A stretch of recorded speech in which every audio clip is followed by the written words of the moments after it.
Today on Healthy Living, Naturopathic Doctor Jacqui Fleury is here with advice on how to add movement into our day and how a workout can be beneficial in mastering metabolism in menopause as well. Good morning, Jacqui. Good morning. Tell us a bit about what we need to know when it comes to exercise and maybe if someone is going through menopause as well.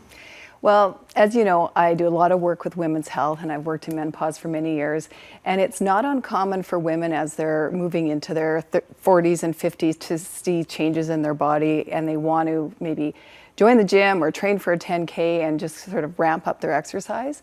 But this is a time of life where the less is more approach really comes into practice.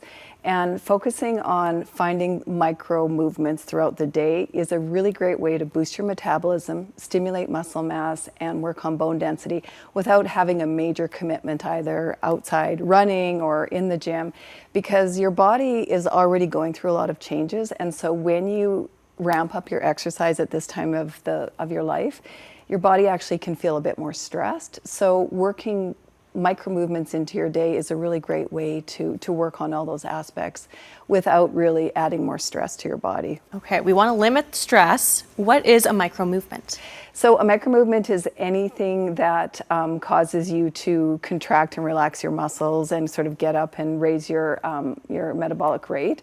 So I brought a few examples here, things like having exercise bands that you have maybe in the bathroom, and while you're brushing your teeth, maybe you're using the exercise bands and doing some squats or some movements with your legs. So you're sort of habit stacking. So you're doing a micro movement while you're brushing your teeth.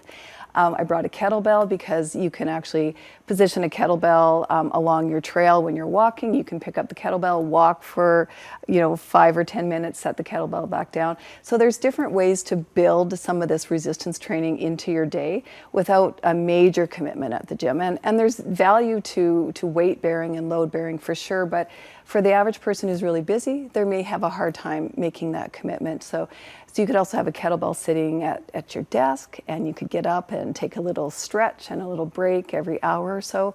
And at the end of the day, this really adds up in terms of your overall benefits for your muscle and your bone density. And then you don't need much equipment. You could just do air squats as well. Exactly. And the kettlebell, the bands, they are quite versatile. Yes, you can travel with them for sure. Yes. You can, if you're on a road trip, you can stop at a rest stop and maybe do a plank on a park bench, walking barefoot on the beach, at the airport, taking a stroll around instead of sitting at your gate waiting for your flight to take off. This all adds up at the end of the day. A lot of health benefits with micro movements. And you also mentioned limiting those stress triggers and maybe doing a very high intensity workout. And then you're sitting for the rest of the day. You can continue the movement. Exactly. So if you have a big workout at the beginning of your day and then you do spend 6 or 7 hours sitting in front of your computer, actually you don't actually get as many benefits as if you moved regularly throughout the day. Okay, wonderful. Anything else, Jacqui, you'd like to add in? Well, I think the takeaway is that a little bit goes a long way when you add it up over time. So we're always looking for like the big result. But when you're in your 40s and 50s, you have to think about sustainability and do I visualize myself doing this 5 years from now, 10 years from now? Because it's those changes you make that you hold consistent that are going to have the biggest impact for you. Okay, staying consistent and a little goes a long way. Absolutely. Thank you so much. Great reminders this morning, Jacqui. Thanks for having me, Chantel. Thank you.